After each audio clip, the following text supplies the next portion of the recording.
Akala ko matigas ka, Elias. Pero tingnan mo yan. Nakabulagta sa harap mo ang babaeng sinaktan mo. Habang may batang umiiyak. Humihingi ng tulong sa lalaking iniwan silang mag-ina. Mariing bulong ng head nurse habang nanginginig sa galit. Nanigas si Dr. Elias Madrigal, ang babaeng nasa stretcher. Si Laika, ang babaeng minahal pero itinapon niya noon dahil sa kasinungalingang ipinilit ng pamilya niya. Wala siyang ID, pero may sulat siyang hawak. Dagdag ng nurse. Elias unfolded the note. Kung may mangyari sa akin, iligtas mong kambal. Napatingin siya sa bata.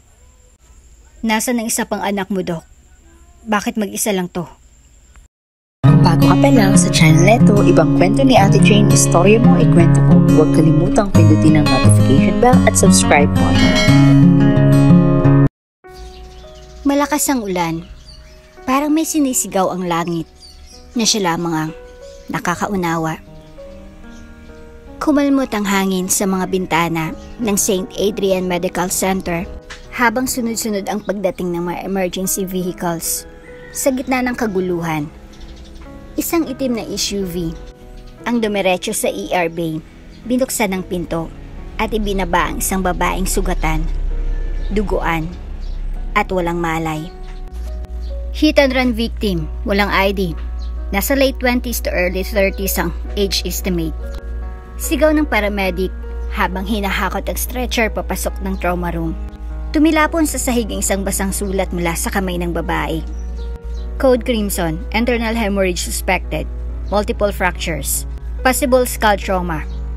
Salubong ng head nurse habang tinatakpan ng sugat ang katawan ng puting kumot.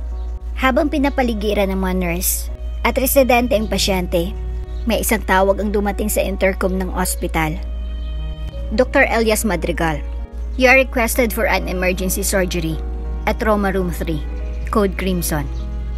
Sa kabilang bahagi ng hospital, nasa loob ng pribadong lounge, si Dr. Elias Madrigal, suot ang mamahaling wristwatch, nakaputing lab coat, na walang bahid ng kahit anong emosyon. Isang taong sanay sa dugo, sigawan, at pagpanaw pero hindi kailanman sanay sa kainaan ng damdamin. Sa murang edad, naging top surgeon na siya sa bansa.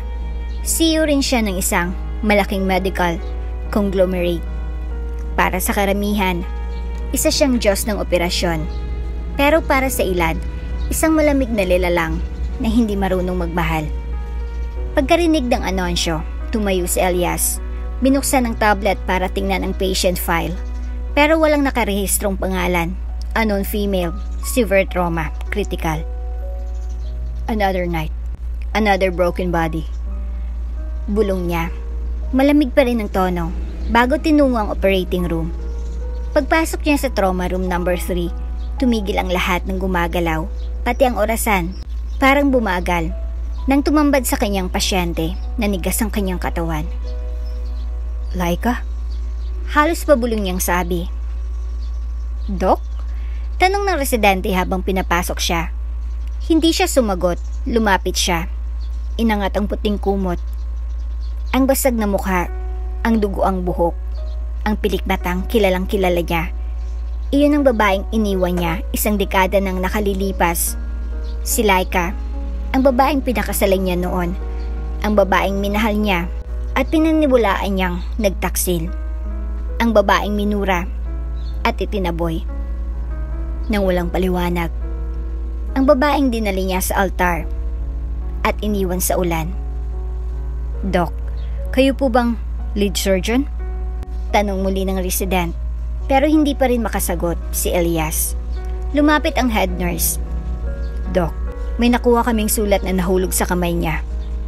Sabay abot ng basang papel. Nanginginig ang kamay ni Elias habang binubuksan ang papel.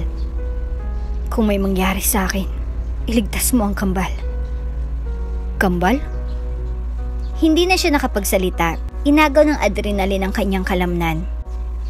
Agad siyang nagsuot ng sterile gloves at face mask.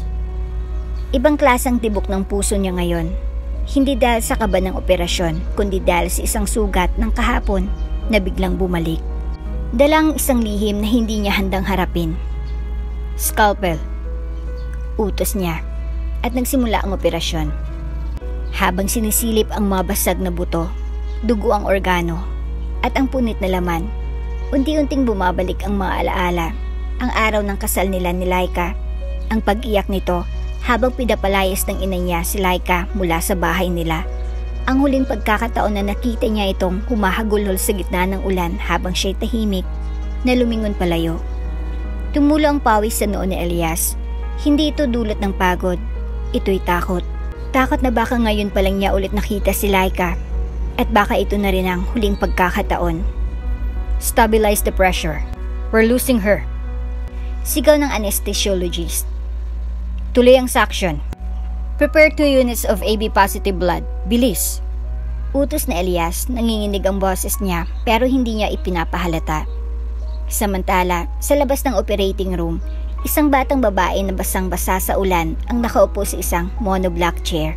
Niyakap nito ang isang stuffed bear na wasak ang isang mata. Nanginginig ito hindi sa lamig, kundi sa takot. Nilapitan siya ng isang nurse. Anak, anong pangalan mo? Ikaw bang kasama ng babaeng isinugod? Tumango ang bata, pinunasan ng luha. Ako po si Leia. At sino siya sa'yo? Si mama po. May tatay ka ba? O guardian? Umiling ang bata. Wala po. Pero may kakambal po ako. Nagkatinginan ng mga nurse. Nasaan ang kakambal mo? Nagpigil ng iyak si Leia. Nawala po siya. Noon, nagkasakit. Hindi na umabot sa ospital. Sa loob ng OR, natigilan si Elias. Hindi niya naririnig ang mga salita pero parang may connection siyang nararamdaman. Kambal? Anak? Vitals are dropping. Sigaw ng nurse. Doc, anong gagawin natin? Saglit na pumingkit si Elias. Hinugot ang lahat ng lakas. Tapos muling tumingin kay Laika. Hindi kita hahayaang mawala.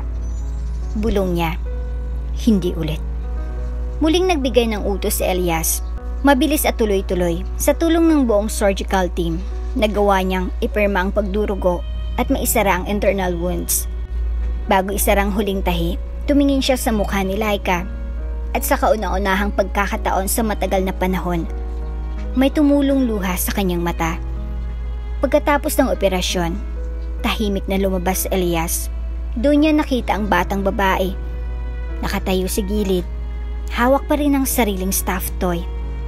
Tumingin ito sa kanya. Doc, si mama po. Ililigtas niyo po ba?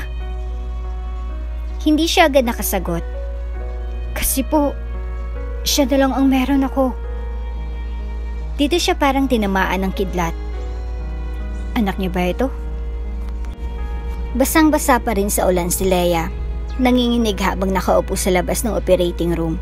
Ang stuffed toy na kanina pa niya yakap-yakap, ngayon ay halos mapunit na sa higpit ng hawak niya.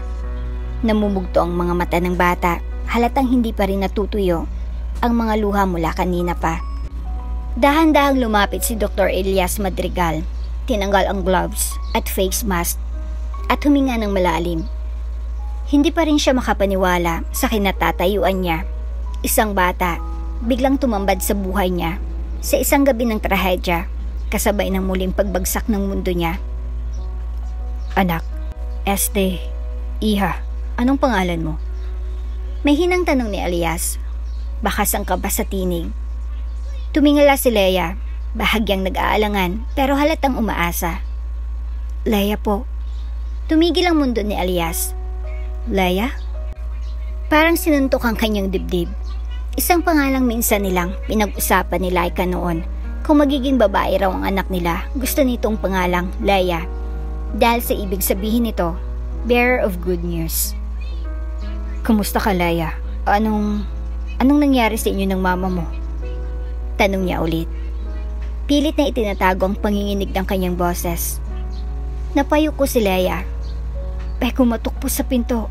Tapos biglang may tumalsik na ilaw. Tumakbo po si mama. Hinabol po yung lalaki. Sinabi po niya sa akin, "Diyan ka lang anak. Huwag kang lalapit." Pero sumunod po ako. Kumunot ang noo ni Elias. Lalaki? Anong lalaki? Hindi ko po nakita ang mukha, pero parang galit siya kay Mama. Muling bumalik ang matinding kaba sa dibdib ni Elias. May banta sa kanila? Hindi lang pala ito simpleng aksidente. May tinatakasan ba si Laika? Anong nangyari sa kakambal mo? Tanong ni Elias, maingat ang tono. Dito tumulo ulit ang luha ni Leia. Wala na po si Luna. Luna? Tumango si Leia. Kambal ko po. Masakit po ang tiyan niya noon. May lagnat siya. Humingi po kami ng tulong pero wala pong sumasagot. Naghintay po kami ng ambulansya pero ang tagal po. Hanggang sa hindi na po siya gumising. Tumigil ang hininga ni Elias. Hindi lang siya may anak. 2 sana sila. Kambal. Bumigat ang balikat niya. Parang binuhusan ng malamig na tubig. Inakala niya na tapos ng kasaysayan nila ni Laika noon. Pero ito siya ngayon. Nakatayo sa harap ng isang batang umiiyak sa ulan, humihingi ng hustisya, habang ang ina nito ay nakikipaglaban sa buhay. Leia, ilang taon ka na? Tanong niya, halos mahina ang boses. Siyam po. Siyam.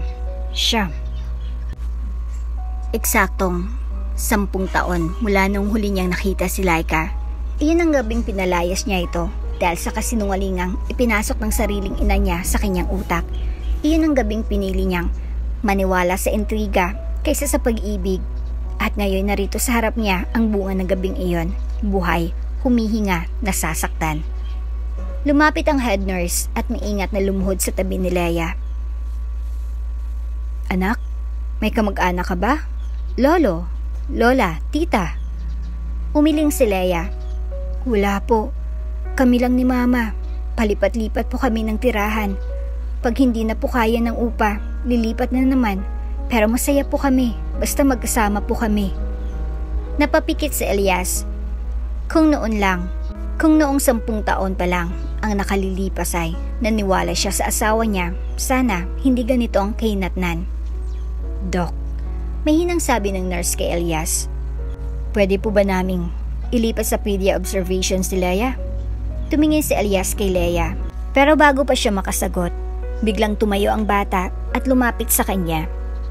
Hinawakan siya sa laylayan ng kanyang coat. Doc, ikaw po bang doktor ni Mama? Tumango si Elias. Oo. Ililigtas niyo po siya, di ba? Ginawa kong lahat, Leia. Ligtas na siya ngayon, pero kailangan pa niyang magpagaling. Napatitig si Leia sa kanya.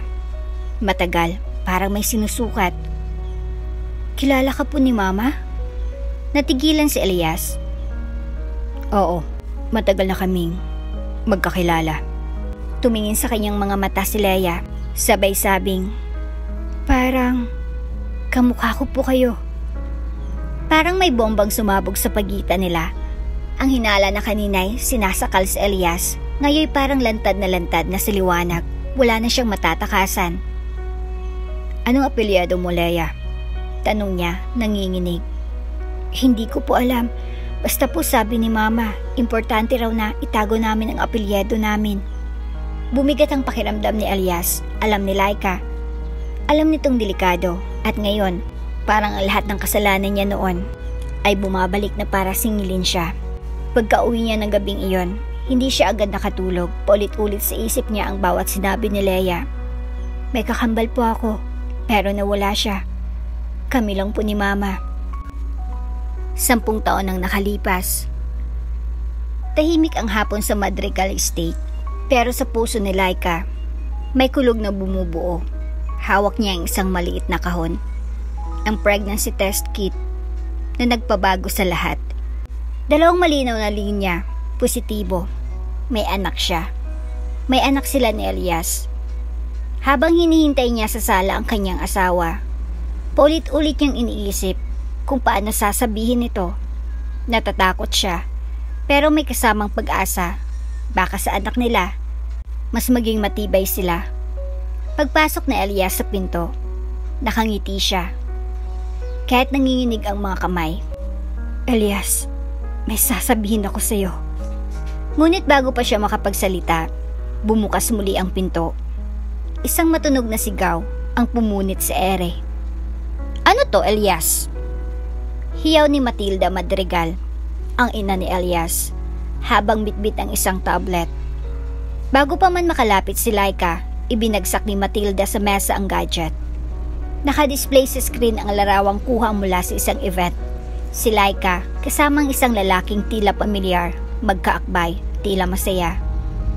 Shit bang asawa mong loyal, Elias? Habang nagtatrabaho ka sa ospital, may kalandian pala siyang iba.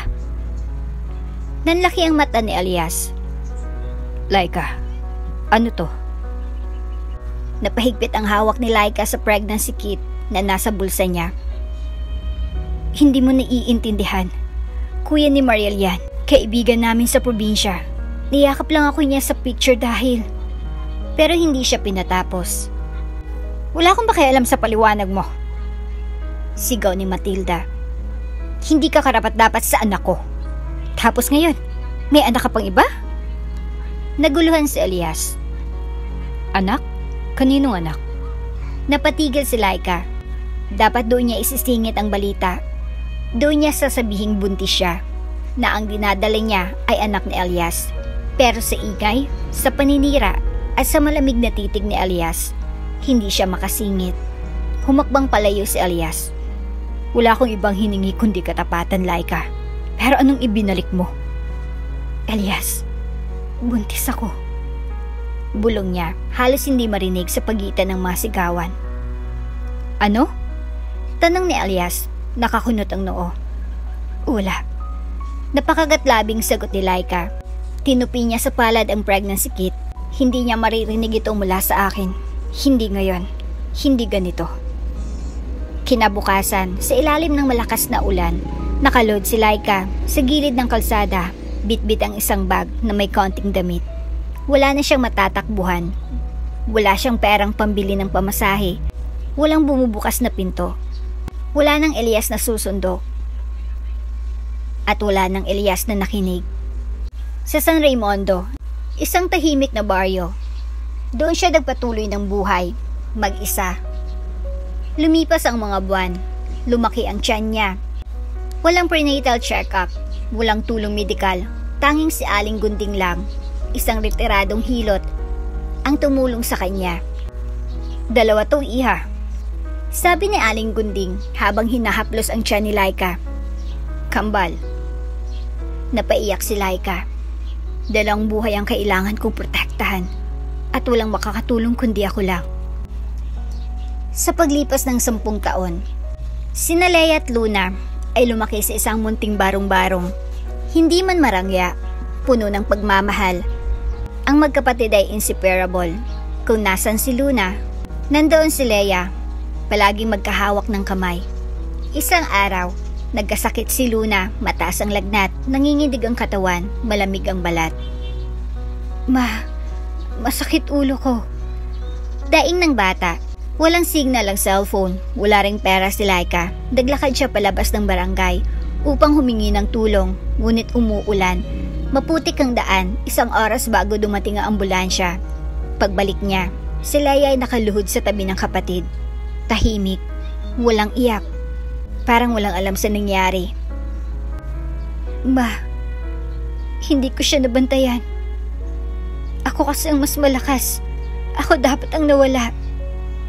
Hindi anak, hindi. Ilang araw pagkatapos ng libing ni Luna, tahimik si Laika, tahimik si Leia. Ang tanging natiray, ang kahon ng mga sulat ni Laika. Sulat na hindi niya kailanman na ipadala kay Elias. Lahat ng liham ay para sa araw na baka matagpuan siya, para sa araw na baka kailangan niyang humingi ng tulong. Isa sa mga sulat ay nakatakip ng nakasulat, kung may mangyari sa akin, iligtas mo ang kambal. Ngayon, nakahiga si Laika sa ospital, walang malay. Sa subconscious niya, paulit-ulit ang sigaw ng anak. Mama, si Luna, si Leia, tulungan mo kami. Tahimik ang gabi sa ospital, tanging tik-tak ng orasan at mumunting tunog ng monitor ang maririnig sa loob ng silid ni Laika. Sa isang sulok, nakaupo si Leia, tahimik, yakap-yakap ang luma at gusot na stuffed toy ni Luna. Hindi siya umiiyak. Hindi rin siya natutulog. Pero sa likod ng kanyang mga mata, may unos na ayaw humupa. Ang init ng katawan ng kanyang ina. Ang malamig na kamay ng kambal. Ang katahimikang hindi niya maintindihan. Lahat ay paulit-ulit na bumabalik. Ma? Mahina niyang bulong habang tinititigan ng ina. Ma, gising ka na po please. Lumapit ang nurse. Anak, gusto mo bang matulog muna sa lounge? Baka gusto mong kumain. Umiling si Leia. Dito lang po ako. Okay, pero kung kailangan mo ng kahit ano, tawagin mo lang ako ha? Tumango ang nurse bago lumabas ng kwarto. Pagkaalis ng nurse, muling bumuntong hininga si Leia. Kinuha niyang kwaderno mula sa bag. Binuksan ito sa isang pahinang may drawing. Isang batang babae na may mahaba ang buhok. Katabi ang isa pang batang babae na may hawak na teddy bear. Luna and Leia, forever. Ang nakasulat sa itaas. Di ba sabi mo, hindi mo ako iiwan? Mahina niyang usal habang tinititigan ang drawing. Pero ikaw ang nawala. Ako kasi ang mas malakas. Ako dapat yung nawala. Flashback. Isang araw bago mangyari ang trahedya. Magkaakbay sina Leia at Luna habang papasok ng bahay. Umuulan pero pareho silang masaya. May dalang bulaklak si Luna, binulot sa gilid ng daan. Para kay Mama. Nakangiting sabi ni Luna. Bakit parang ikaw lang ang may laging pakulo? Biro ni Leia, pero halatang aliw na aliw sa kakambal. Mahal natin si Mama, di ba? Oo naman. Pagsapit ng gabi, nilagnat si Luna. Umiiyak siya, nanginginig, paulit-ulit na sinasabi. Ate, ayoko pang mawala. Anong sinasabi mo, Luna? Hindi ka mawawala. Magaling ka nga sa spelling contest, di ba? Pero hindi siya sumagot. Sa halip, niyakap niya si Leia, mahigpit. Pangako, Leia, kahit anong mangyari, pantayan mo si Mama. Huwag mo siyang paiiyakin. Present day. Pinunasan ni Leia ang lumalabas na luha gamit ang manggas ng kanyang jacket. Tiningin niya ang puting unan sa ilalim ng ulo ng ina. Mama, kung hindi pa ako sumunod sa inyo noon, kung ako po yung nagkasakit, baka buhay pa si Luna. Humigpit ang hawak niya sa stuffed toy. Ako dapat ang nawala kasi ako yung mas malakas. Ako yung mas matapang. Naglakad siya palapit sa kama ni Laika. Maingat na umakyat sa tabi at dahan-dahang ipinatong ang ulo sa dibdib ng ina. Tahimik, nakikiramdam. Wala na po kaming bahay. Wala na si Luna. Kayo na lang po ang meron ako. Sa labas ng kwarto, nakatanaw si Elias mula sa salamin. Hindi niya kayang pumasok. Ang bawat hakbang papalapit sa anak ay parang hakbang na pabalik sa lahat ng nakaraan niya. Sa gabing pinili niyang talikuran si Laika sa mga taon na hindi niya hinanap. Sa buhay na dapat ay kasama siya, pero piniling itapon. Nakita niyang ipinatong ni Leia ang stuffed toy sa dibdib ng ina. Iyon ang parehong laruan na kanina pa niyang napapansin. Ang laruan na minsang ipinangako niyang ibibili ng dose-dose ng klase kung sakaling magkaanak sila ni Laika noon. Pero ngayon, isa na lang ang natira, parehong laruan, parehong anak. Pero iisa na lang ang buhay. Maya-maya, lumabas ang doktor at lumapit kay Elias. Dr. Madrigal, stable na po si Miss Laika, pero coma pa rin. Hindi natin masabi kung kailan siya magigising. Tumango lang si Elias. May posibilidad ba na hindi na? Lagi pong may posibilidad, pero may mga pagkakataon din na pag-ibig ang bumubuhay sa mga walang malay. Tumitig si Elias sa loob ng kwarto. Kung ganun, sana maramdaman niya kung gaano siya kamahal ng anak niya. At sa unang pagkakataon, pumasok siya sa kwarto. Napatayo si Leia. Agad na napaatras nang makita ng pumasok. Nagsalubong ang kanilang mga mata. Doktor? Leia. Mahinang bati ni Elias. Pwede ba akong umupo saglit? Tahimik si Leia pero hindi siya tumanggi. Umupo si Elias sa gilid ng kama. Tinitigan niya si Laika habang nasa isang tabi si Leia. Alam mo, minsan, may mga taong akala nila malakas sila kasi hindi sila umiiyak. Mahinang sabi ni Elias. Pero minsan, ang totoong matapang, yung mga batang gaya mo, yung natatakot pero nananatiling nakatayo. Hindi po ako matapang, sagot ni Leia. Kasi hindi ko po nasagip si Luna. Napatigil si Elias. Hindi mo kasalanan, Leia. Hindi mo pa ako kilala, sagot ni Leia. Ikaw si Leia at ako si Elias. Hindi lang doktor ng mama mo kundi... Humugot siya ng malalim na buntong hininga at hindi natuloy ang kanyang sasabihin dahil hindi pa ito ang tamang panahon. Sa pribadong laboratorio ng Madrigal Medical Holdings, may isang silid na hindi basta-basta napapasok ng kahit sinong empleyado. Confidential, restricted access. Doon ngayon nakaupo si Dr. Elias Madrigal. Nakayoko, hawak ang isang envelope na tila mas mabigat pa kaysa sa lahat ng pasyenteng isinugod niya sa operating room. Bago niya ito buksan, pumikit siya para bang sinasakal ng hininga niya ang sarili niyang dibdib. Flashback. Ang tanong ni Leia. Parang kamukha ko po kayo. Sumunod ang sinabi ng nurse. Anak po siya ng pasyente, walang ama, palipat-lipat ng tirahan. At ngayon, ang papel sa kanyang mga kamay ang magsasabi ng pinal na hatol. Dahan-dahang pinunit ni Elias ang selyo ng sobre, tumambad ang dokumento, at sa gitna ng mga technical na salita at genetic markers, isa lang ang tumatak sa mata niya. Probability of paternity, 99.999999%. Conclusion. Dr. Elias Madrigal is the biological father of the minor subject, Leia. Napaupo siya sa silya, hawak ang papel na parang apoy. Anak ko siya.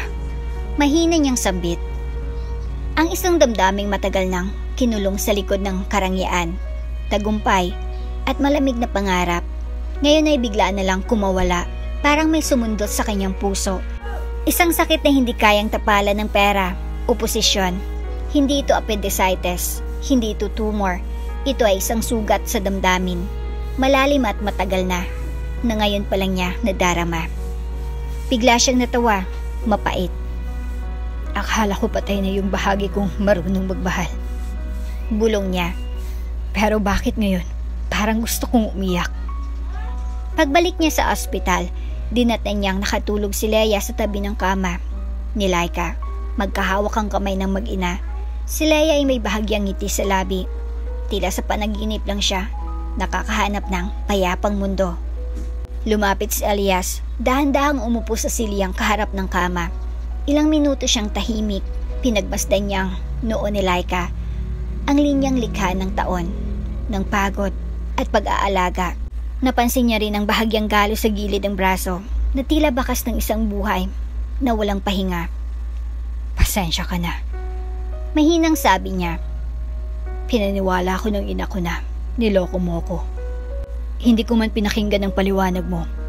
Wala man akong ginawang paraan para malaman ang totoo. Tumingin siya kay Leia, na mahimbing pa ring natutulog. Hawak nito ang sirang stuffed toy ni Luna.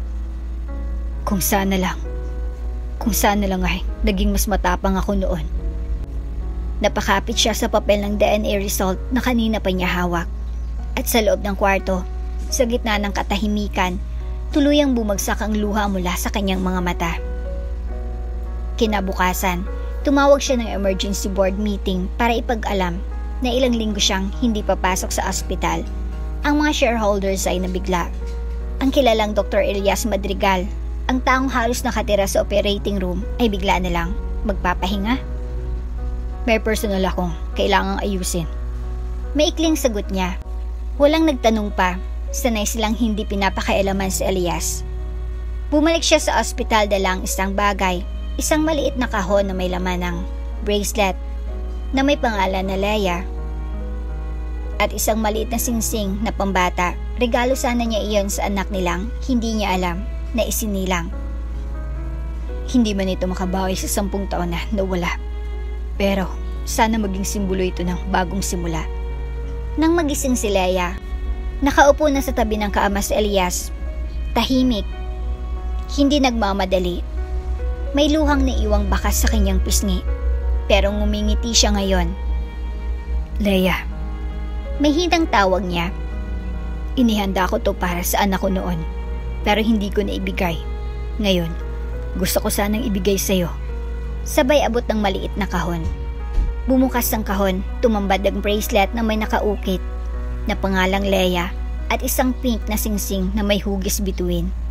Napatitig si Leia. Para sa akin po to? Tumango si Elias. Para sa'yo, dahil ikaw si Leia at ako ang... Hindi pa siya tapos magsalita nang tumalon si Leia sa kanyang yakap. Hindi siya nagsalita. Si Elias man ay hindi na muling nagbitiw ng kahit anong salita. Pero sa yakap na iyon, ramdam ng isa't isa ang matagal ng pagkauhaw sa koneksyon ng ama sa anak, ng anak sa ama. Maya-maya, dumating ang nurse. Doc, may sinat po si Miss Laika. Baka stress-related, pero stable pa rin ang vitals. Tumayo si Elias, lumapit kay Laika, hinawakan niyang kamay nito. Kung gising ka lang ngayon, sana malaman mong mahal kita. Hindi ba ako niniwala noon? Pero ngayon, buo ng paniniwala ko sa'yo, sa anak natin, sa pamilya natin. At sa unang pagkakataon, sa gitna ng katahimikan, gumalaw ang daliri ni Laika. Bahagyang umangat ang kilay ni Elias. Laika? Pero wala pa ring gising. Isang pahiwatig lang. Isang senyales. Pero sapat na iyon. Sapat na para maniwala siyang hindi pa huli ang lahat. Sa isang linggong lumipas, halos hindi na umuwi si Elias sa mansyon niyang, puno ng mamahaling bagay pero walang kaluluwa. Ang mas pinili niyang tahanan ngayon ay ang silid 309 ng hospital. Kung saan nakahiga si Laika at kung saan natutulog sa sofa ang batang minsang inakalang hindi niya makikilala. Isang gabi, habang tahimik ang buong floor at tanging tunog ng monitor ang maririnig, umupo si Elias sa tabi ni Leia na nakayuko sa isang coloring book pero walang sinulatan. Laging dala ni Leia ang stuffed toy ni Luna. Lagi rin siyang may dalang maliliit na papel na may sulat kamay na dasal. Hindi ka pa matutulog? Tanong ni Elias, may hinahon ng tono. Umilig si Leia.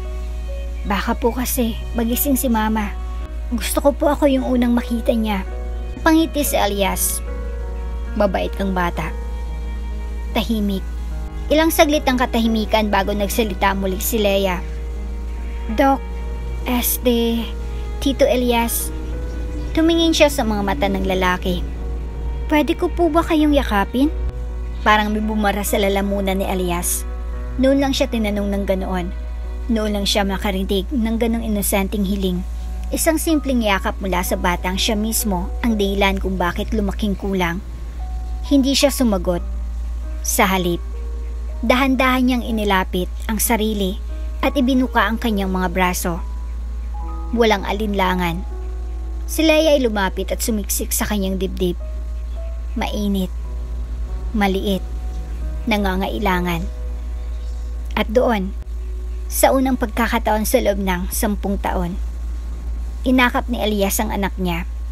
Tahimik, walang paliwanag, walang ingranding pahayag. Pero sa katahimikan, dama ang lahat, ang paghingi ng tawad, ang hindi masambit na, mahal kita, ang pagtanggap. Ang init ang dibdib niyo. Bulong ni Leia, bahagyang nanginginig. Sige lang, Leia. Andito lang ako. Sagot ni Elias, pilit tinatago ang pag-iyak, pero hindi na rin niya kinaya.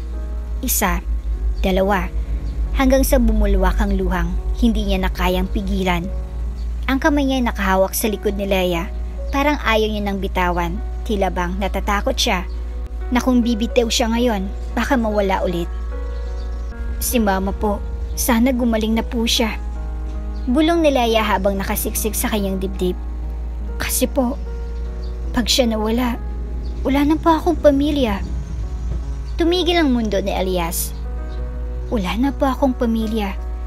Ang salitang iyon ay parang kutsilyong humiwa sa laman ng puso niya. Oo nga pala, naisip niya. Ako lang ang natira. Ako na lang ang meron siya. Hindi niya napigilang ihapit ang mas mahigpit pang yakap. Hindi ka na mawawala ng pamilya, anak. Mahina niyang sabi, "Kahit anong mangyari, ako ang bahala sa'yo. Hindi kita iiwan." Kinabukasan, habang natutulog si Leia sa sofa, dumating ang isang matandang lalaki, si Don Fausto, ang butihing chairman ng hospital at matagal ng mentor ni Elias. "Elias, narinig ko ang balita." Mahina niyang sabi habang nilalapitan si Elias sa labas ng kwarto. "Na-hospital si Laika, ang babaeng iniwan mo noon, at siyang batang yan, anak mo pala." Tumango si Elias, tila wala ng lakas para magtago. "Nagsisinungaling ako noon sa sarili ko, Don Fausto. Akala ko okay na ako. Pero ngayon, parang ako yung pasyente na hindi alam kung paano gagaling.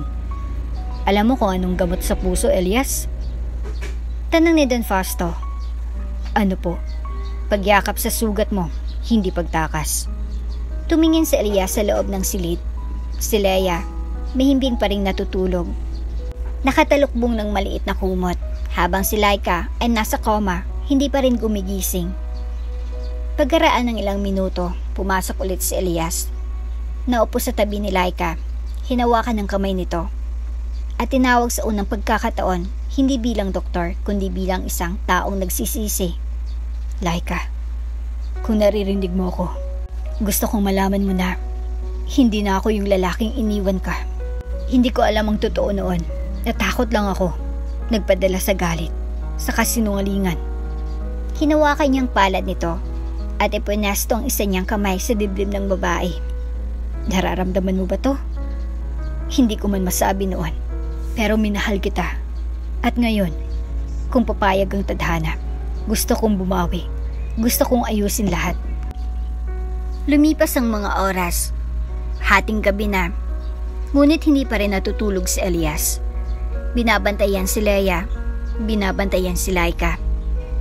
At sa mga sandaling iyon, habang tahimik ang mundo, alam niyang ito ng panibagong simula ng buhay niya. Hindi bilang doktor, hindi bilang CEO, kundi bilang ama. At kung bibigyan siya ng ikalawang pagkakataon, handa siyang baguhin ang lahat. 3:00 ng madaling araw. Tahimik ang buong ospital.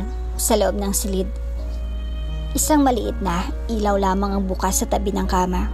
Si Elias ay nakatulog sa silyang kaharap ni Laika, habang si Leia naman ay nakayakap sa stuffed toy ni Luna.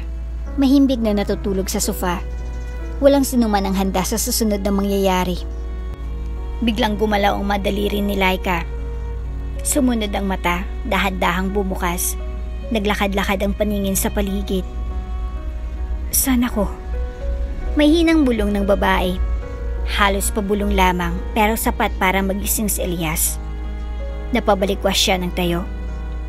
"Laika?" Dumilat si Laika ng tuluyan. Ang putla ng kanyang mukha, pero malinaw na gising na siya. Buhay, gising.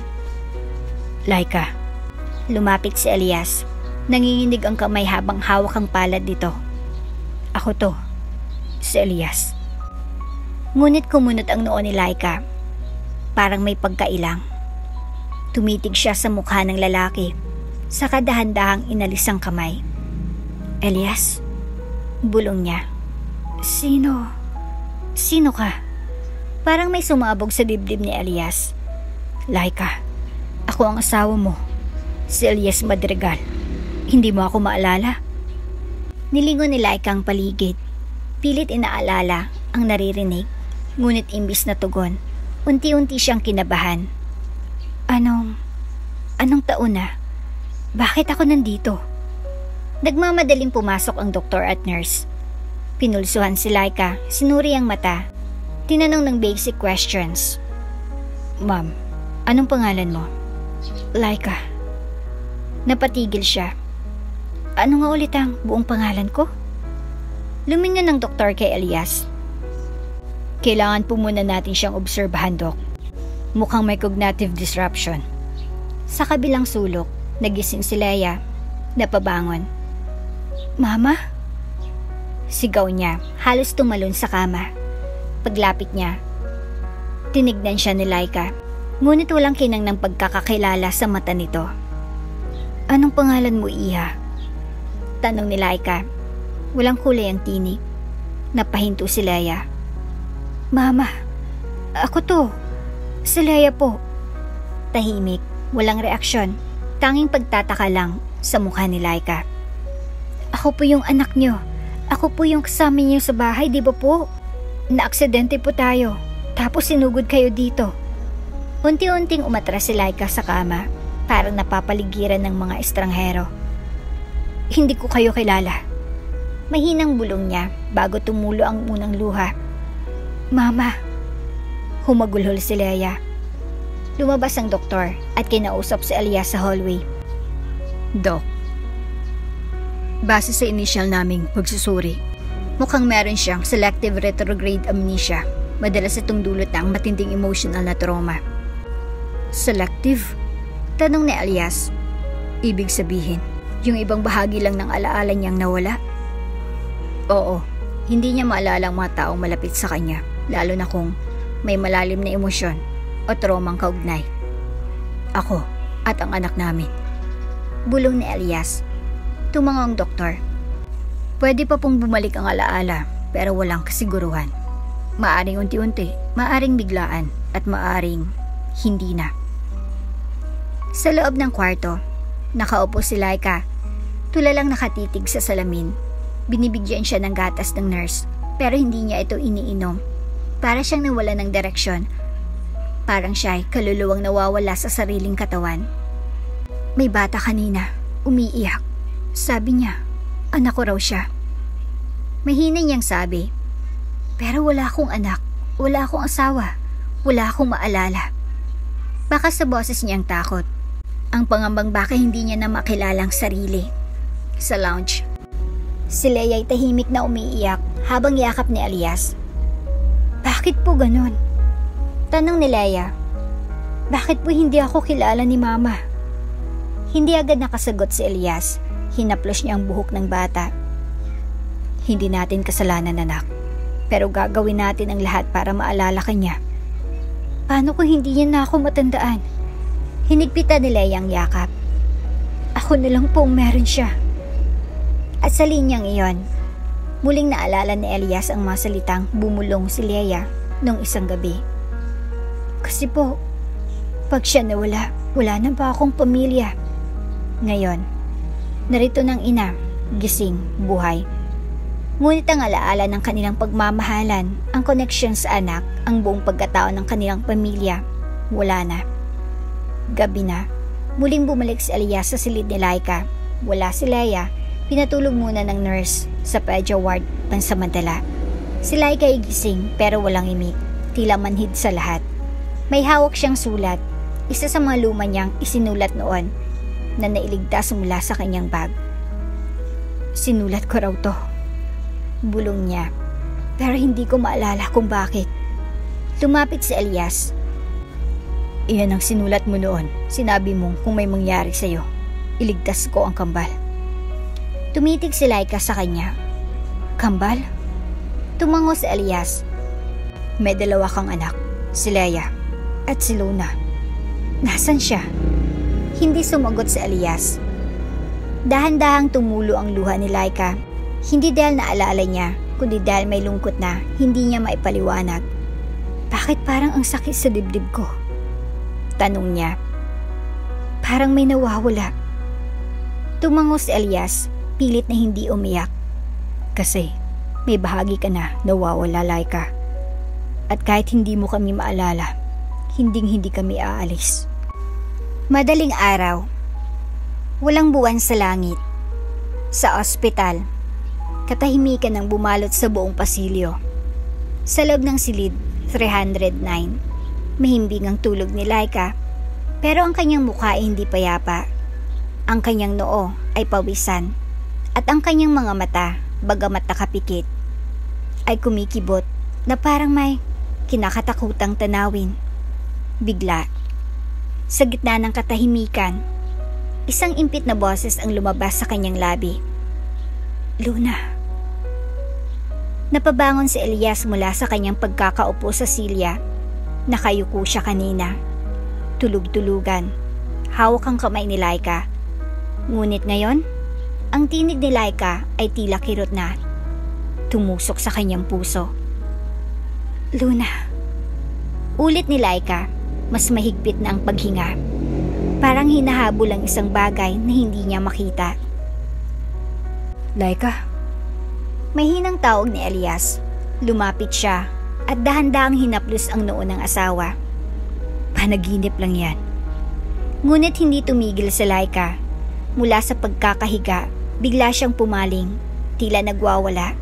Nanginginig ang buong katawan niya. Nasaan ka na, anak?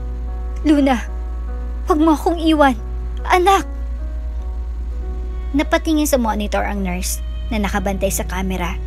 Kaagad siyang tumakbo papasok. Doc Elias, na-trigger po siya. Agitated REM sleep. Kailangan natin siyang pakalmahin. Ngunit pinigilan ni Elias ang nurse. Sandali lang, hayaan mo muna siyang lumaban. Sa loob ng panaginip, si Laika nasa isang madilim na kalsada, basa ang kanyang damit. Malakas ang ulan. Sa dulo ng daan, may maliit na batang babae, nakatalikod, nakasuot ng puting bestida. Luna? Sigaw ni Laika. Tumakbo siya, mabilis.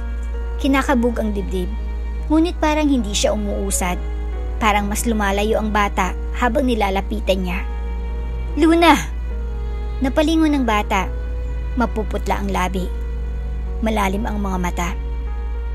Bakit mo ko iniwan, Mama? Hindi kita iniwan. Sinubukan kong iligtas ka. Pero hindi mo ako nasagip. Sagot ng bata. At ngayon, hindi mo na rin maalala si Leia. Napahinto si Laika, lumuluhang nakaluhod sa gitna ng ulan. Patawad. Sa aktual na mundo, tuluyan ang nagising si Laika. Nanginginig, pawis na pawis. Nanginginig ang luha. Pagmulat ng mata niya, unang bumungad ang mukha ni Elias. Elias? Napatayo siya. Naalala mo na? Pero umiling si Laika. Hindi ko alam kung sino ako. Pero may naririnig akong boses sa panaginip. Sigaw ng bata. Paulit-ulit niyang sinasabi ang pangalang Luna. Kinabukasan, tahimik lang si Laika habang nakaupo sa wheelchair at pinapainom ng gatas ng nurse. Wala siyang gana, wala rin siyang kibo, pero sa mata niya, may lungkot na hindi kayang itago. Si Leia, na nasa labas lang ng silid, tinititigan ng ina sa salamin. Parang gustong lumapit pero natatakot. Nilapitan siya ni Elias. Gusto mo bang samahan si mama mo ngayon? Umiling si Leia. Hindi niya po ako kilala. Pero hindi ibig sabihin nun, titigil ka ng maging anak. Tahimik si Leia, pero ilang segundo pa'y binitawan ng stuffed toy at tumango. Gusto ko po siyang makilala ulit, kahit konti lang. Pagpasok nila sa kwarto, si Laika ay nakatanaw lang sa bintana. Laika, may hinang tawag ni Elias. May bisita ka. Paglingon niya, nakita niya si Leia, nakasuot ng dilaw na bestida. Ang paborito niya noong maliit pa sila ni Luna. Magandang araw po. Bati ni Leia, halos hindi marinig. Hello. May hinaring sagot ni Laika. Tahimik, mabigat ang hangin sa pagitan nila. Para silang estrangherong pinagtagpo ng kapalaran. May kwento po ako, kung okay lang. Alok ni Leia. Tumango si Laika. Naglabas si Leia ng maliit na papel, isang guhit ng dalawang batang magkahawak ng kamay. Sila po si Luna at si Leia. Kambal po sila. Si Luna, tahimik at mahinhin. Ako po, malikot at matanong, pero magkasama po kami palagi hanggang isang araw. Siya po ay nagkasakit. Hindi kumibo si Laika pero titig na titig sa guhit. Si Luna po, hindi na gumising. Tumulang luha sa pisngi ni Leia. At simula nun, ako na lang po ang natira. Napatingin si Laika sa bata. May kung anong pamilyar sa mukha nito. Sa mata, sa paraan ng pagngiti kahit naluluha. At sa kanyang puso, parang may humaplos. Yung bata sa panaginip ko. Sinisigaw ang Luna. Bulong ni Laika. Tumango si Elias. Kasi kahit hindi mo maalala, naroon pa rin sila sa puso mo. Kinagabihan, muling natulog si Laika, tahimik ang gabi. Ngunit sa panaginip, bumalik muli ang bata, nakatayo sa gitna ng ilaw. Hindi na madilim ang paligid, ngumiti ito. Anak, tawag ni Laika. Luna? Tumango ang bata. Patawad anak. Huwag kang mag-alala, mama. Sagot ng tinig ni Luna. Kasama mo si Leia, siya ang kailangan mo ngayon. Muling napabalikwas si Laika sa kama, nangingilid ang luha, nanginginig ang kamay. Tumayo siya kahit mahina, pinilit lumapit sa pinto, binuksan ito. Sa labas ng pintuan, natutulog si Leia sa waiting chair. Dumuhod si Laika, hinaplos ang buhok ng bata. Leia.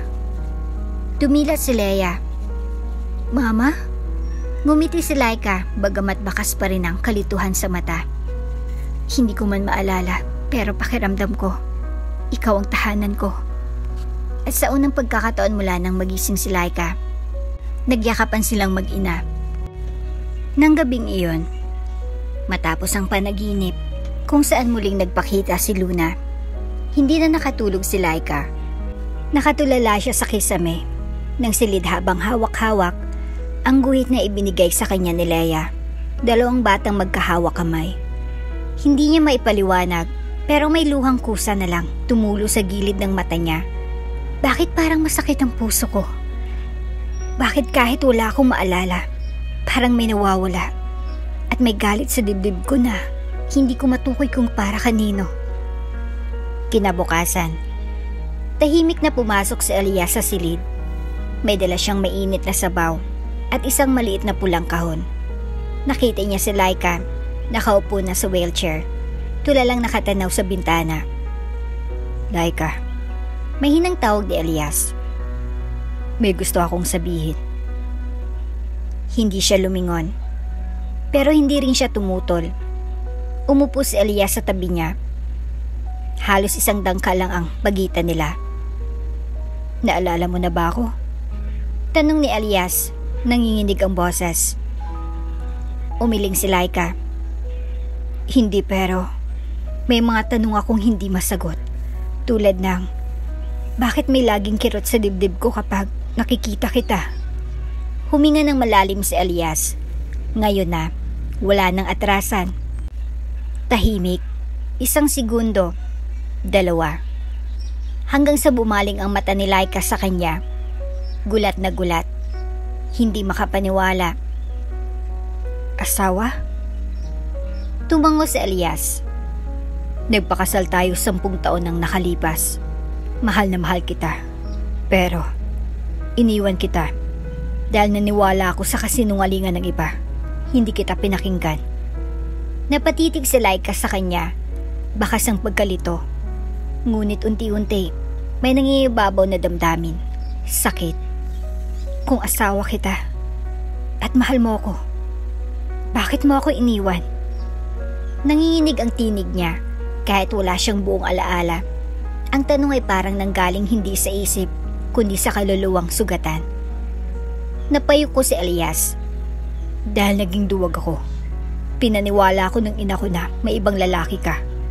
Ipinakita nila sa akin ng isang litrato. Wala akong ebidensya, pero pinili kong paniwalaan iyon kaysa manindigan para sa'yo. Hindi kita maalala. Bulong ni Laika. Pero alam ko, ramdam ko, na iniwan ako ng taong dapat ko maasahan. Lumapit si Elias. Nangingilid ang luha. Alam kong hindi sapat ang sorry, pero gusto kong simulan muli. Hindi para sa akin, kundi para sa'yo, para kay Leia. Nanlaki ang mata ni Laika. Si Leia. Si Leia ang anak natin. Isa siya sa kambal na ipinanganak mo. Halos mawala ng hininga si Laika. Kambal? Tumango si Elias. May kapatid siyang si Luna, pero siyang batang lagi kong napapanaginipan. Bulong ni Laika. Palagi siyang tumatawag, umiiyak, at sinasabi sa akin, huwag ko siyang kalimutan. Napatayo siya, kahit nanghihina. Luna, Siya ang nawawala. Tumayo si Elias. Inalalayan siya.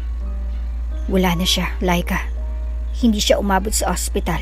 Ngunit si Leia, siya ang dahilan kung bakit ka lumaban. Siya ang nagbabantay sa iyo gabi-gabi. Tahimik na tumulo ang luha ni Laika. Patawad. Bulong niya, hindi kay Elias kundi para sa sarili. Patawad ko. Hindi kita nakilala agad, anak. Sa labas ng silid, si Leia ay tahimik na nanonood sa kanila sa siwang ng pinto. Narinig niya ang pangalan ng kapatid. Narinig niyang alam na ng ina niya ang totoo. Pero sa halip na lumapit, umurong siya ng dahan-dahan. Hindi pa siya handa. Dahil ang sakit ng makita ang sariling ina na hindi siya maalala ay muling gumuguhit sa puso niya. Kahit pa alam niyang unti-unting bumabalik ang lahat. Muling lumapit si Elias kay Laika. Handa akong palayain ka kung yun ang kailangan para gumaling ka. Pero kung may konting puwang sa puso mo, kung may parte pa ng alaala mo na kayang bumalik, gusto kong malaman mo na mahal kita at hinding-hindi kita iiwan. Napapikit si Laika, tumulo ang luha. May sugat sa puso ko, malalim. Hindi ko alam kung galing sa'yo o galing sa akin. Pero nandito siya at ayaw niya akong patulugin. Parang may boses sa loob ko na sumisigaw na, bakit? Bibigyan ko ng sagot ang bakit na yan. Sagot ni Elias. Hindi sa salita, kundi sa mga araw na susunod. Nagkatinginan sila. Hindi ito iyakan ng kapatawaran. Hindi ito pagtatapos ng away. Ngunit ito ay simula ng pagtagkap sa sugat at ng paninindigang hindi na muling bibitaw. Sa paglabas ni Elias ng silid, dinatnan niya si Leia na nakaupo sa hallway. Yakap ang stuffed toy ni Luna. Anak. May hinang tawag niya. Tumingin si Leia. Naalala na po ba niya ako? Umiling si Elias. Hindi pa, pero nararamdaman ka na niya at yun ang simula. Tahimik si Leia pero sa kanyang mga mata, may bahid ng pag-asa. Nang araw na iyon, magaan ang hangin sa ospital. Sa unang pagkakataon, si Laika ay pumayag na ilipat sa rehab ward para sa light recovery. Bagamat mahina pa, unti-unti na siyang naglalakad. Inaakay ng therapist habang si Elias at Leia ay nakasunod. Ma, dahan-dahan lang po. Ani Leia, hawak ang gilid ng wheelchair. Ngumiti si Laika, hindi pa buong alaala, pero ang mukha ng bata ay unti-unti nang nagiging tahanan sa puso niya. Ang bait ng anak natin, sabi niya kay Elias. Tumangong lalaki, tulad ng nanay niya. Ngumiti pa bago nila maramdaman ang init ng sandaling iyon. Isang malamig na tinig ang bumasag sa kanilang katahimikan. Napakalungkot namang makita ang isang madrigal na nakikisiksik sa isang hindi ka-level mo. Napalingon si Elias. Sa dulo ng hallway, nakasuot ng perlas, mamahaling blazer at nakataas ang kilay, si Matilda Madrigal, ang kanyang ina. Nakatingin ng may pang-uyam kay Laika. Mom. Napabulong si Elias, agad siyang humarang sa pagitan ni Laika at ng ina niya. Anong ginagawa mo rito? Binisita ang anak kong sana'y hindi nagtatapon ng pangalan natin sa putikan. Sagot ni Matilda. Tumayo si Laika kahit nanginginig. Hindi siya umatras. Hindi kita kilala, pero parang kilala ko ang tinig mong yan. Hindi mo kailangan akong kilalanin, Iha. Mariing sabi ni Matilda. Pero tandaan mo to. Hindi ka para kay Elias. Hindi kita kinilala doon at hinding-hindi rin ngayon. Isa kang probinsyanong umangkin ng buhay na hindi para sa'yo. Sa mismong salitang iyon, probinsyana, hindi para sa'yo. Parang may sumabog sa utak ni Laika. Flash. Basang-basa siya. Buntis. Nakaluhod sa harap ng gate ng Madrigal Estate. Umuulan. Nagmamakaawa siya. Mama Tilda, pakiusap. Pakinggan niyo po ako. Walang ibang lalaki sa buhay ko kundi si Elias. Hindi mo siya asawa. Hindi ka aliping umaasang magiging reyna. Umalis ka bago kita ipatapon. Isang hampas ng bag sa katawan niya. Isang buhos ng ulan. Isang pagsasara ng gate.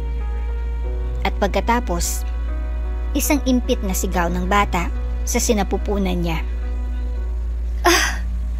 Ang sakit! Balik sa kasalukuyan. Parang binuhusan ng yelo si Laika. Niyakap niya ang ulo. Namilipit. Laika! Sigaw ni Elias. Agad siyang sinalo. Anong nararamdaman mo? Bumabalik, Elias. Naaalala ko. Nanginginig ang tinig ni Laika. Tumingin siya kay Matilda. Halos manginig sa galit. Ikaw ang nagtaboy sa akin noon. Sigaw niya.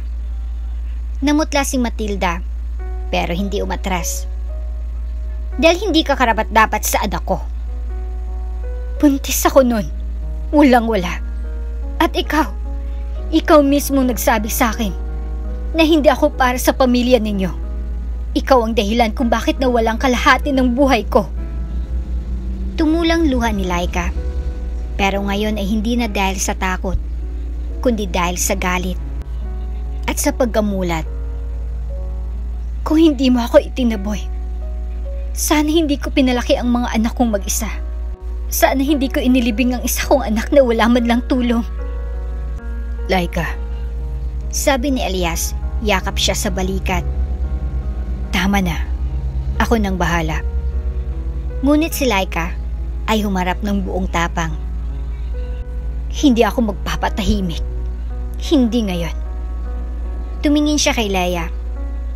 Anak, ito ang babaeng nagtulak sa atin sa dilim. Pero hindi mo kailangang matakot sa kanya. Dahil ngayon, alam ko ng totoo at handa akong lumaban. Umusad si Matilda. Akin ang anak kong si Elias. Lumaki siya sa karangyaan. Inilayo ko siya sa kahirapan para sa magandang kinabukasan. Pero pinalitan mo ng yaman ng puso niya. Putol ni Elias. Malalim ang tinig. Ginawa mo akong bato. Ginawa mo akong manhid. Pero itong babaeng ito, si Laika, ang bumuo sa akin muli. Nanigas si Matilda. Hindi mo ako dapat pinipili laban sa kanya, anak.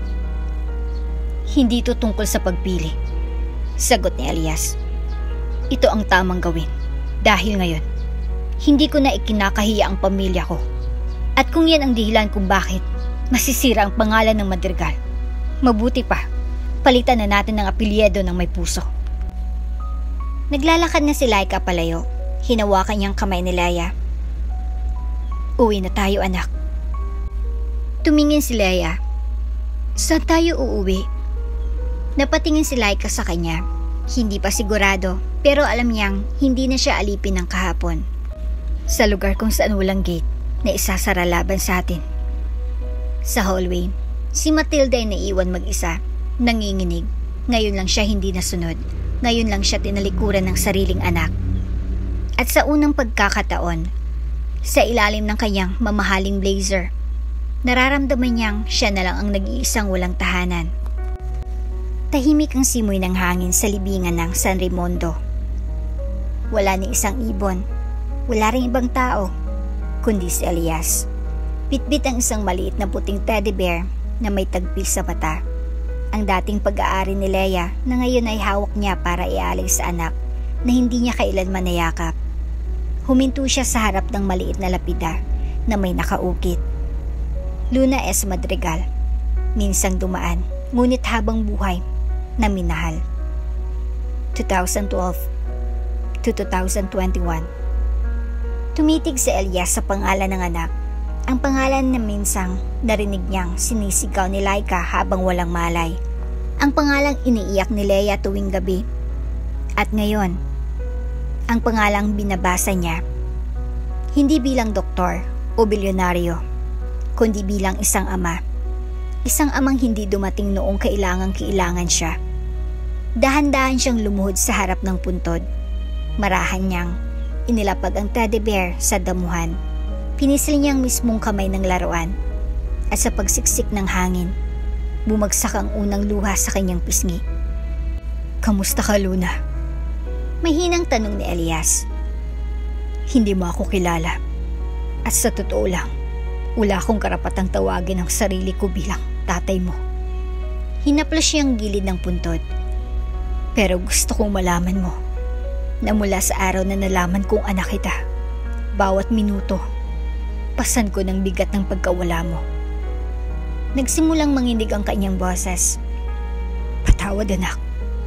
Patawad kung wala ako noong may lagnat ka. Kung wala ako noong sumisigaw ka sa sakit. Kung wala ako noong kailangan mo lang sana ng yakap ni Papa." Humugot siya ng hininga, pero sa halip na lakas, luha ang lumabas. "Alam mo ba, ang kapatid mong si Leia, napakatapang. Siyang nagdala ng sakit sa likod ng ngiti, pero gabi-gabi, alam kong hinahanap ka pa rin niya." Tiningala ni Elias ang langit. "Nagdasal ako kay God kanina.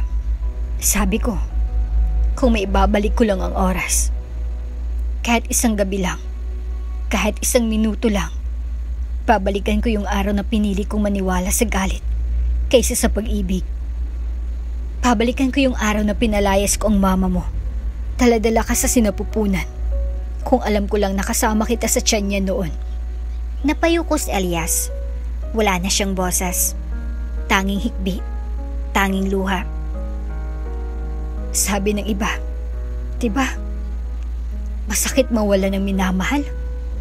Pero mas masakit pala yung mawala ng minamahal na hindi mo kailanman minahal ng sapat noong buhay pa siya." Samantala, hindi alam ni Elias na nasa di kalayuan si Laika at Leia. Tahimik na nanonood. Kanina pa sila dumating, pero pinili nilang huwag lumapit. "Naglalakad si Papa," sabi ni Leia, mahina ang boses. Hawak ni Laika ang kamay ng anak. Hindi siya umimik, pero ang mata niya punong-puno ng luha. Nang lumuhod si Elias at inilapag ang stuffed toy, napasubsob si Laika sa balikat ni Leia. Sa unang pagkakataon, nakita niya si Elias hindi bilang doktor, hindi bilang lalaking nang iwan sa kanya, kundi bilang isang ama na wasak na sa pagkawala ng anak. Muling nagsalita si Elias sa puntod. "Luna, hindi ko man masabi sa iyo ng personal. Sana marating to sa puso mo. Mahal kita. Kahit hindi kita niyakap, mahal kita. At mula ngayon, sisiguraduhin kong protektado ang kapatid mo mula sa lahat, mula sa mundo, at mula sa sarili ko." Tumayo si Elias, marahan. Parang bitbit pa rin ang buong bigat ng langit. Lumingon siya. Nagulat siya nang makita si Laika at Leia sa ilalim ng puno. Hindi kalayuan. Nagkatinginan sila. Walang salita, wala ring galaw. Ngunit sapat ang titig na iyon, punong-puno ng pagtanggap, sakit, at isang uri ng pag-unawa na lumagpas sa alaala. Paglapit ni Elias, unang nagsalita si Laika. "Hindi mo kailangang humingi ng tawad sa kanya." Umiling si Elias, pero kailangang marinig niya. At kahit hindi man siya sumagot, alam kong naramdaman niya. Tumingin si Laika sa puntod ni Luna. "Palagi kong iniisip kung mabubuhay pa siya kung may isa lang sanang tumulong. Kung may ama lang siyang dumating." "Alam ko," sagot ni Elias. "Ako rin." Tumingin si Leia sa kanila. "Gusto ko pong laging dalawin si Luna kasi ayokong makalimutan siya." Yumuko si Laika. "Hindi natin siya kailanman makakalimutan, anak." Nag-abot ng kamay si Elias kay Laika. "Maingat. Mula ngayon, ako nang magdadala ng bulaklak tuwing buwan. Ako nang magpapalit ng kandila. Ako ang babawi." Sandaling tahimik si Laika bago niya marahang inabot ang kamay ni Elias. "Babawi tayong lahat." At sa puntod ni Luna, sa gitna ng hangin ng tanghali, 3 taong minsang winasak ng nakaraan, ngayon ay muling pinagbuklod ng pagkilala, pag-amin, at ng isang pangakong Kahit hindi na bumalik ang isang anak, hindi na muli mawawalang isa pa. Magkahawak ang kamay ni Elias, Laika, habang nakaupo sa harap ng burol ni Luna. Ngunit sa katahimikan sa pagitan nila, hindi dahil sa kapayapaan, kundi dahil sa dami ng hindi pa nasasabi. Nandoon si Leia sa di kalayuan, pinaglalaroan ng isang papel na bulaklak na siya mismong gumawa, para raw sa kakambal niyang nasa langit. Habang pinagmamasdan ni Elias si Laika, unti-unti niyang binuksan ang bibig. Alam ko na, hindi sapat ang ginawa ko ngayon para burahin lahat ng sakit. Hindi ko kayang ibalik ang mga panahong nawala, pero handa akong gawin ang lahat. Lahat, Laika, para mabuo ang pamilya natin muli. Kahit pa hindi mo ako kayang mahalin ngayon, kahit pa hindi mo ako ganap na mapatawad. Hindi agad sumagot si Laika. Tinitigan niya ang mukha ng lalaking minsang iniwan siya sa gitna ng ulan. Habang daladala niya ang dalawang buhay sa sinapupunan niya, ang lalaking iniiyakan niya gabi-gabi habang nagpapalipas ng gutom at natutulog sa sahig habang nakapatong ang kamay sa tiyan. Huminga siya ng malalim. Elias, mahina niyang sabi, ang iniwan mo noon ay hindi lang ako. Iniwan mo rin ang puso ko. Napapikit si Elias sa sakit ng katagang iyon. Wala nang mas tapat pa sa sinabi ni Laika. Ramdam niyang bawat salitang binigkas nito. Tila bawat isa ay tinaga sa kanyang laman. Bumalik ka ngayon, dalang pagsisisi, dalang pangakong magbabago. Pero yung parte ng puso kong dating para lang sa'yo, durog na siya. At kahit pa anong buo mong intensyon ngayon, hindi ako sigurado kung kaya ko pang ibalik iyon sa dati. Tumulang luha ni Elias. Hindi siya umiyak para sa sarili. Umiyak siya para sa pagkakamaling hindi niya na kayang itama. At sa panahong hindi niya na kayang balikan. Pero, dugtong ni Laika, sabay haplos sa kamay niya. Ngayon, araw-araw ko nang nakikita ang mukha ng anak natin. Nakikita ko kung gaano mo siya pinapahalagahan. Kung paano mo siya niyayakap, kung paano mo siya pinagluluto, tinatawanan sa simpleng joke. At sa tuwing ginagawa mo yan, napapaisip ako. Tumingin siya sa kanya. Siguro, kahit yung pusong durog, kaya pa rin bumuo ng bago. Napahawak si Elias sa bibig niya, parang gusto niyang lumuhod. Humalik sa kamay ni Laika at humingi ng kapatawaran sa bawat araw na nagkulang siya. Pero hindi niya ginawa. Hindi niya kailangan ng drama. Kailangan niya ng katapatan. Hindi kita pipilitin na mahalin ako ulit, sabi niya. Pero kung papayag kayong dalawa ni Leia, gusto kong subukang maging ama. At sana balang araw, asawa mong muli. Tahimik. Umihip ang hangin. Sa likod nila, lumapit si Leia. Tila naramdaman ng kabigatan ng usapan.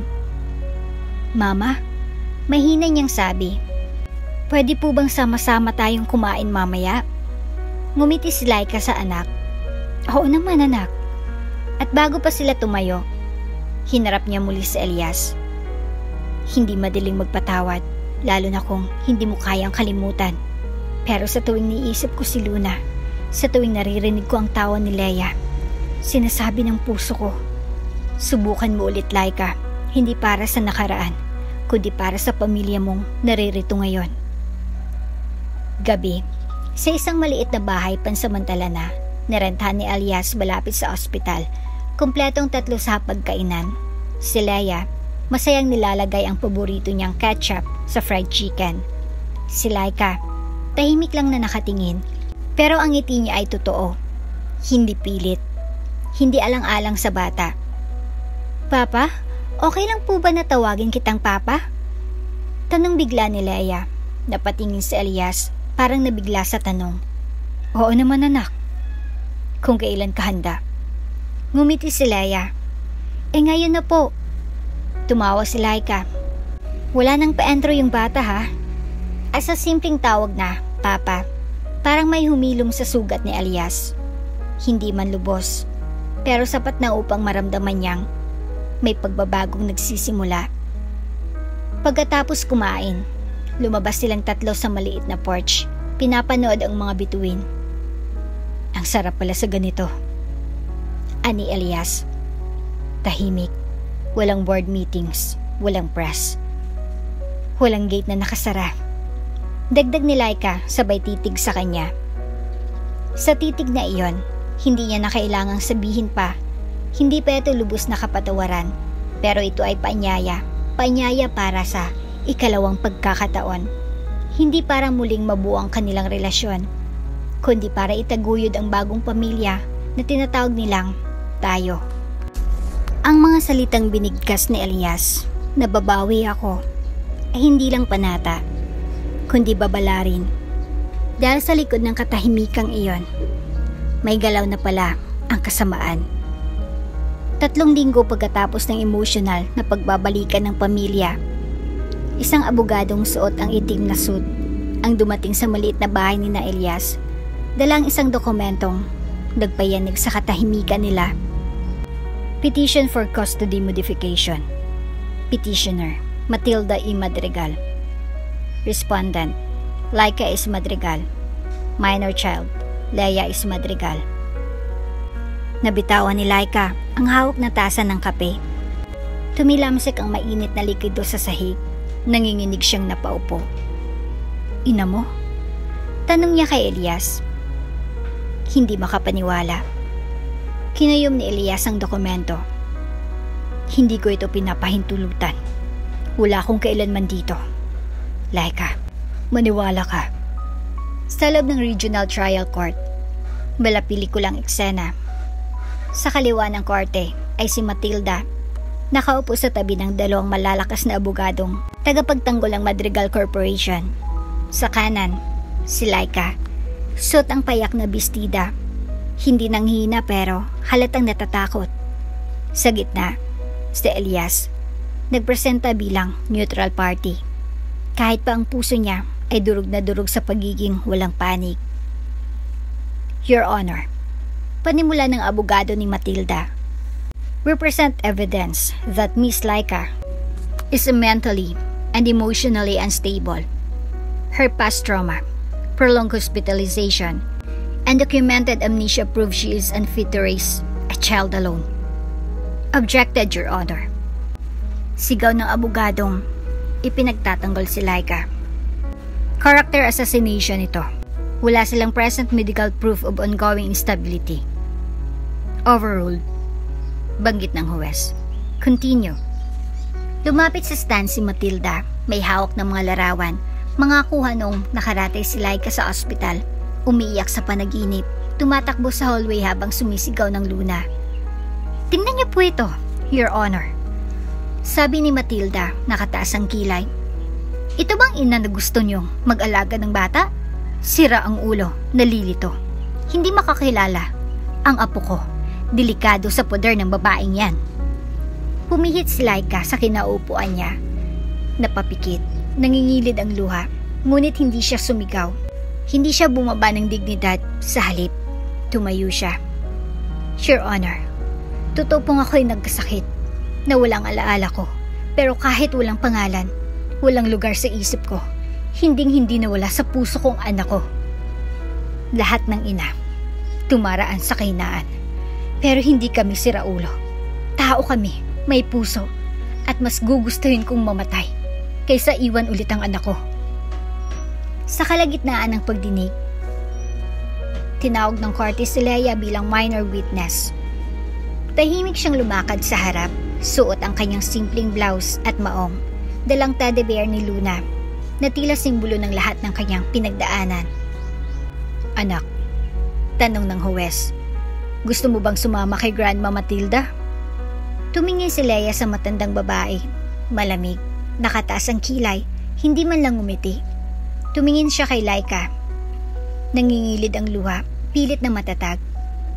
At sa sandaling iyon, lumapit si Leia sa ina niya, humawak sa kamay nito, at humarap sa buong korte. Ayokong maagaw ulit ang pamilya ko. Umalingaw ang tinig ng bata sa buong silid. Pang-4 na beses ko nang naririnig gusto nila akong ilayo kay mama. Una, nung umalis si Papa. Pangalawa, Nung iniwan kami ni Luna. Pangatlo, nung nagising si Mama pero hindi niya ako maalala. At ito, pang-apat na naman. Napaluha ang buong courtroom, pati ang huwes ay natigilan. Nagdasal ako gabi-gabi para sa isang pamilya. Hindi para sa malaking bahay. Hindi para sa maraming laruan. Gusto ko lang po makasamang mama ko at si Papa. Hindi ako manhid. Alam ko kung sinong totoong nagmamahal sa akin. Sumagot si Elias mula sa kanyang pwesto. Your Honor, bilang ama ng bata, pinapaboran ko ang desisyong manatili si Leia sa ina niya. At kung kailangan, pupunan ko ang kulang para mabuhay silang may dignidad. Pero hindi kailanman karapat ng ina ang dapat ipetisyon para sa kapritso ng yaman. Hindi na nagsalita si Matilda. Napayuko siya. Pinipigil ang galit pero ramdam ang biglaang pagkawala ng suporta mula sa lahat kahit sa sariling anak. Pagkatapos ng pagdinig, sa hallway ng korte, lumapit si Laika kay Elias. Salamat, sabi niya. Salamat sa hindi mo pagiging bulag ngayon. Hindi lang kita pinanindigan, sagot ni Elias. Pinanindigan ko rin ang sarili ko. Kasi kung hayaan ko pang maagaw si Leia sa'yo, hindi na ako karapat dapat tawaging ama. Lumapit si Leia, humawak sa kamay nilang dalawa. Ma? Pa? Uwi na tayo? Ngumiti si Laika. Sa wakas, isang ngiting may kalayaan. Uuwi na tayo, anak. At sa araw na iyon, sa labas ng korte, tatlong nilalang na minsang pinaghiwalay ng kasinungalingan at takot ng sabay-sabay na naglakad pa uwi. Dalang panibagong panata, hindi na sila muling maghihiwalay. Isang linggo matapos ang matinding tagpo sa korte, isang hindi inaasahang tawag ang natanggap ni Elias mula sa Madrigal Estate. Sir Elias, si Mama Matilda po, inatake, stroke. Hindi siya nakapagsalita agad, parang bumigat ang telepono sa kanyang palad. Ilang segundo bago siya nakasagot. Nasang ospital siya. Sa private suite ng Madrigal Medical Center, nakahiga ang dating matatag at palabanin si Matilda Madrigal. Wala nang makapangyarihang tinig, wala nang matulis na mata, tanging isang matandang babae na ngayon ay hindi makakilos. Kalahating katawan ay paralisado at ang bibigay hirap magsalita. Sa pintuan, tahimik na nakatanaw si Elias.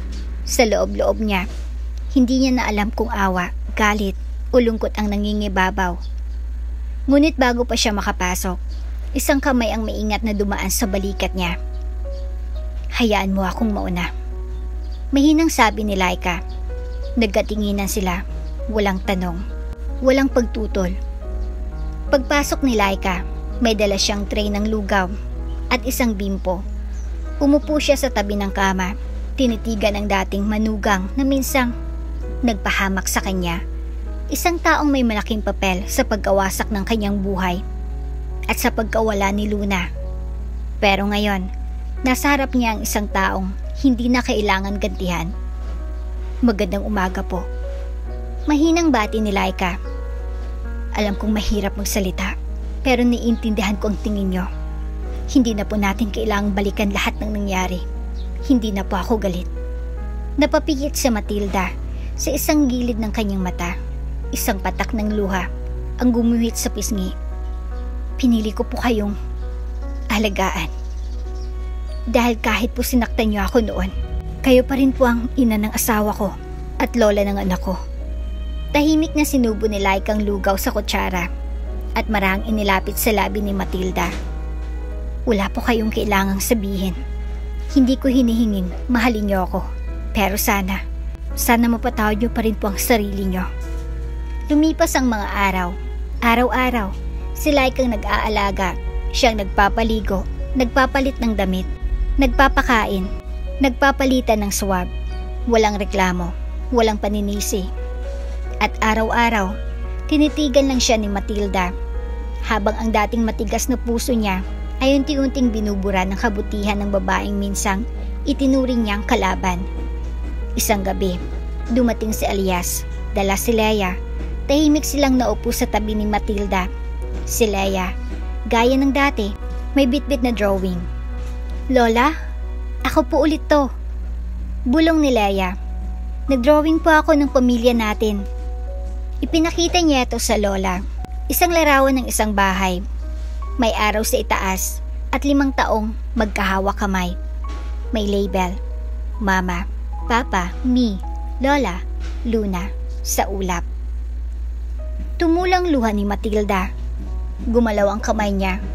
Gusto niyang abutin ang papel. Hindi para pigilan, kundi para hawakan ang pagkakataong huli na sa kanyang mga palad. Kinabukasan, habang binabasa ni Elias ang medical chart, tinapik siya ng nurse. Doc, gustong kausapin po kayo ng mami niyo. Mahina po pero malinaw pa rin. Pumasok siya, tahimik. Humawak siya sa kamay ng ina. Ma, andito ako. Dahan-dahang dumilat si Matilda. May kahirapan, pero nakuha pa rin niyang magsalita. Pabulong. Anak. Tumigil si Elias, lumingon. Ma, pasensya na. Bulong ni Matilda. Pinili ko ang pride ko. Umiiyak ng boses niya, nanginginig. Pinagtabuyan ko siya. Sinaktan ko kayo. Dahil akala ko makakabuti. Pero mali ako. Huwag mo akong tularan. Humigpit ang hawak ni Elias sa kanyang kamay. Tumulo ang luha niya. Ma, patawad. Bulong niya. Patawad kung hindi rin kita naunawaan noon. Pero ngayon, pinapatawad kita. At salamat. Kasi kahit huli na, pinili mong sabihin ang totoo. Pumasok si Laika at Leia sa silid. Tumingin si Matilda kay Laika, mahinang tango. Isang paghingi ng tawad na hindi niya nakayang bigkasin ng dila, pero ramdam sa puso. Nilapitan siya ni Laika at marahang niyakap sa balikat. At sa pagitan ng yakap, ng luha at ng katahimikan, bumitaw ang matandang puso. Tumigil ang monitor. Paglabas sa silid, si Elias ay tuluyang napahagulhol. Walang ingay, walang eksena. Basta bumagsak na lang siya sa upuan. Pilit inintindi kung paano pakakawala ng isang inang minsang giniba ang buhay niya. Pero sa huli, ay humingi ng kapatawaran. Lumapit si Leia at niyakap siya. Papa, mahal po natin si Lola, di ba? Oo, anak. Sagot ni Elias. Kahit sa lahat ng sakit, siya pa rin ang nanay ko. Sa burol, walang malaking anonsyo. Ngunit ang 3 taong minsang winasak ng galit at kasinungalingan ay naroon, buo. At sa panahong iyon, sa gitna ng kandila, dasal, at pagpapatawad, isang bagong umaga ng tahimik na sumisilip. Ang kapilya sa loob ng cemetery ay pinuno ng puting bulaklak. Sa gitna, isang maliit na altar na may larawan ni Luna. Nakangiti. Hawak ang isang teddy bear. Sa harap nito, may 3 kandila. Isa para kay Elias, isa para kay Laika, at isa para kay Leia. Tahimik silang 3 habang nakaluhod. Hindi kailangang magsalita. Ang hangin ay mabagal. Tila pinakikiramdaman ng tibok ng bawat pusong dumadalo. Lumapit si Elias. Sindi ang kandila. Luna, bulong niya. Patawad kung ngayon lang ako dumating sa buhay mo. Pero hindi na ako mawawala sa buhay ng kapatid mo at ng mama mo. Sa pagkakataong ito, hindi ko na kayo iiwan. Sumunod si Laika. Hindi na siya umiiyak. Pero ang paghaplos niya sa larawan ay puno ng pagmamahal at pangungulila. Ikaw ang unang nagturo sa akin kung paano maging ina. At kahit sandali lang tayong magkasama, habang buhay kang nasa puso ko. At panghuli si Leia, marahan siyang lumapit at inilapag ang drawing na minsan niya nang ipinakita kay Matilda. Luna sa ulap. Habang nakatingin sa kanilang pamilya sa lupa. Hindi mo man ako nasamahan palagi, ate, pero kasama kita palagi. Sa kwento ko, sa panaginip ko, sa puso ko. Pagkatapos ng dasal, sabay-sabay silang naupo sa mahabang upuan sa gilid ng altar. maliwanag ng araw ay dumaan sa stained glass window, gumuhit sa sahig ng mga kulay na tila sumasalamin sa bagong simula. Alam mo, ani Elias, nakatingin kay Laika. Kung iisipin mo, ang dami nating pinagdaanan, pero nandito pa rin tayo, buo. Tumango si Laika. Hindi man natin naibalik ang lahat, pero binawi natin ang isa't isa. Niyakap ni Laika si Leia, at si Elias ay lumuhod sa harap nila. Kung papayagan niyo ako, sabi niya, gusto kong bumuo ng pamilya, hindi sa papel, kundi sa araw-araw. Sa pagligo ni Leia sa umaga, sa pagtimpla ko ng kape mo, sa bawat birthday, sa bawat ulap na nakikita natin. Dahil baka nandun si Luna. Nagkatitigan sila, walang pangako, walang tanong. Pero sa pagitan ng kanilang mga mata, may kasunduan, magpatawad, maghilom, at magsimula. Ngunit bago sila tuluyang umalis sa kapilya, isang lalaking lumapit, nakaitim na Amerikana, bitbit ang isang brown envelope. Pasensya na po kung istorbo. Aniya. Ako po si Atty. Ramirez. Ako po ang abogadong inatasan ni Ginang Matilda Madrigal bago siya pumanaw.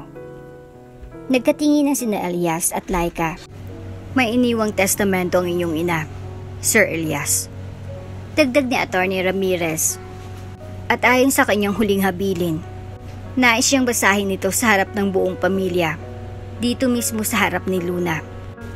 Binuksan ng abogado ang sobre, humugot ng papel, at nagsimula. Ako si Matilda M. Madrigal. Sa huling yugto ng aking buhay, ay nais mag-iwan ng hindi kapangyarihan, kundi ng pag-ako ng kasalanan. Napapikit si Elias sa balikat ni Laika. Nabuhay ako sa yaman, pero namatay akong maralita sa loob dahil pinili kong sirain ang anak ko, ang manugang ko at ang mga apo ko. Sa ngalan ng pride, sa puntong ito, wala akong maibabalik kundi ang isang pagsubok ng kabayaran. Nagpa si Atty. Ramirez at saka itinuloy. Inililipat ko ang buong bahagi ng minanang lupa ko sa Tagaytay, pati ng Madrigal Foundation shares sa apong si Leia S. Madrigal bilang simbolo ng bagong simula. Siya ang tagapagmana ko, hindi para palitan ng nawala, kundi para maipagpatuloy ang pagmamahal na ipinagkait ko. Nagulat si Laika. Kay Leia? Tumango si Elias. Para itong pamamaalam at pagbawi. Matapos ang pagbasa, lumuhod si Elias sa tabi ni Leia at kinarga ito. Anak, alam kong hindi mo kailangan ng pera para sumaya. Pero ang iniwan ng lola mo sa'yo, hindi lang lupa, hindi lang pag-amin, kundi ang huling bahagi ng puso niya na huli nang nagising. Bibigyan ba natin siya ng bahay sa ulap? Inosenteng tanong ni Leia. Ngumiti si Laika kahit umiiyak.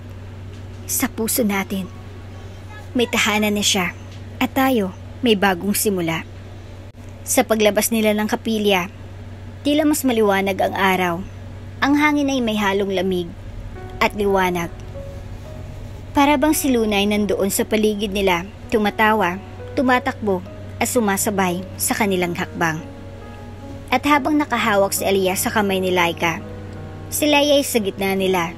Ang dating wasak na pamilya ay ngayon ay buo na muli. Hindi dahil nakalimot sila, kundi dahil natuto silang patawarin. Isang taon ang lumipas. Ang dating mga silid ng ospital, bangayan sa korte, at lamay ng luha ay napalitan ng katahimikan ng alon, simoy ng dagat at init ng sinag ng araw na humahalig sa bintana ng isang simpleng tahanan sa tabing dagat.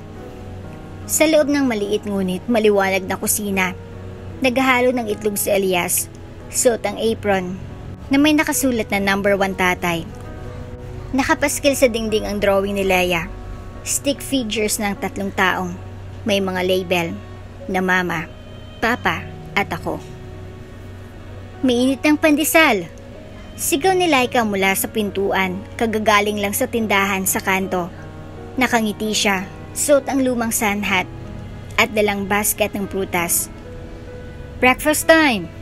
Sagot ni Elias habang tinatanggal ang kawali sa kalan. Tumakbo mula sa maliit na kwarto si Leia, naka-braids at suot ang paborito niyang damit. May mga bulaklak at bituin. "Mama! Papa! May surprise ako!" Sigaw niya habang bitbit ang isang papel. "Kopya na naman ng drawing mo?" Biro ni Elias. "Hindi po." Ani Leia, nangingiti. "Poem." Tumigil ang mag-asawa. Umupo si Elias sa upuan. Si Laika sa tabi niya. Lumuhod sa harap nila si Leia at binasang isinulat. "Dati akong may kulang. Isa lang ang yakap tuwing gabi, pero ngayon, buo na ang mundo ko. Kasi may mama na ako at may papa pa akong tunay na akin." Tumigil si Leia, tumingala sa ama. "Tatay, anong gusto mong itawag ko sa'yo?" Napatingin si Elias kay Laika na halos mapaluha sa kilig. Hinila ni Elias si Leia sa kanyang kandungan. Hinalikan ang buhok nito at tumugon. "Anak, kahit ano, basta araw-araw mo akong tatawaging akin." Pagkatapos ng almusal, lumabas silang tatlo sa harap ng bahay. Ang dagat ay banayad, ang buhangin ay mainit-init. May ginagawang maliit na puno ng mangga sa gilid na itinanim nila sa unang anibersaryo ng paglipat nila doon. "Natatandaan mo pa ba, Laika?" Tanong ni Elias habang hawak ang kamay ng asawa. "Nung una tayong nagsama, puro unos." Tumango si Laika. "Pero ngayon magkasama na tayo ulit. Kahit may ulan, marunong na tayong magsilong." Umupo sila sa kahoy na bangko. Si Leia ay naglalaro sa shelves sa tabi. "Naalala mo rin ba nung una tayong nagkita ulit sa ospital?" Dagdag ni Laika. "Wala akong alaala sa'yo. Pero may sakit akong hindi ko maipaliwanag sa dibdib. Tulad ng sakit na naramdaman ko sa tuwing tinitingnan ko kayo mula sa malayo." Sagot ni Elias. "Pero tingnan mo tayo ngayon." Tahimik, magkahawak kamay, buong buo. Maya-maya, dumaan ang isang mamang nag-aalok ng balot. "Balot! Balot po!" Sigaw ni Leia. "Papa, pabili!" Tumayo si Elias at tumawa. "Aba, may papa na ngayon ha." Paglapit niya sa nagbebenta, binigyan siya nito ng 3 balot. "Libre na to, sir. Saludo pa ako sa inyo. Alam namin kayo yung madrigal na bumitaw sa yaman para sa pamilya." Napangiti si Elias. "Hindi ako bumitaw. Nagpalit lang ng kayamanan." Kinagabihan, habang natutulog si Leia, sina Elias at Laika ay magkatabing nakahiga sa duyan na gawa ni Elias mula sa lumang kahoy ng bangka. "May isa na lang akong tanong." Ani Laika, nakatingala sa langit. "Sa dami ng pinagdaanan natin, sa dami ng nawala, kung bibigyan ka ng pagkakataon, babalikan mo ba?" Tumingin si Elias sa kanya. Hinawakan ng pisngi. "Hindi." Napakunot noo si Laika. "Bakit?" "Dahil kung hindi tayo nasira, hindi tayo marunong magbuo. Kung hindi tayo nawala, hindi ko mararamdamang mahalagang matagpuan. At kung hindi ko kayo nawala, hindi ko malalaman kung gaano kayo kahalaga." Tumulang luha ni Laika, ngunit gumiti siya. "Salamat sa pagbabalik. Salamat sa pagtanggap." Sa ilalim ng mga bituin, sa lakhak ng alon, at sa mahigpit na yakap ng hangin sa dagat, may isang pamilya na tahimik na nagsimula ng bagong umaga. Hindi man marangya, hindi man perpekto, pero totoo, buo, at walang iniwang tanong. At dito na nga po nagtatapos ang ating kwento. Hanggang sa muli.